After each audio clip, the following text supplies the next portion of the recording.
O tom, ako nám čistota úmyslov pomáha realizovať zámery.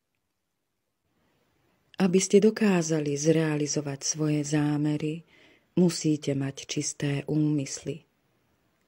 Nesmie v nich byť závisť a chamtivosť, pýcha a žiarlivosť, krivda či odsudzovanie. Akékoľvek negatívne myšlienky a emócie vám budú iba prekážať. Okrem toho môžu viesť k chorobám a priťahovať nešťastie. Zapamätajte si, že vaším zámerom nesmie byť nič, čo by ste získali na úkor iných. Uistite sa, že vaše zámery sú v dokonalom súlade s vami ako s celistvou bytosťou aj s okolitým svetom. To, čo nakoniec dosiahnete, by nemalo zlepšiť len váš vlastný život, ale aj životy druhých.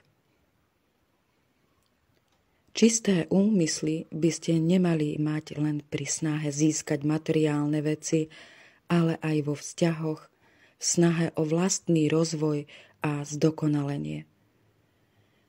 Čisté úmysly pomáhajú pri zlepšovaní zdravia, ako aj ekologickej, ekonomickej a politickej situácie krajiny, v ktorej žijete, a napokon aj celého sveta. Vedzte, že váš zámer je dôležitý. Posilníte ho pozitívnymi pocitmi a čistými úmyslami.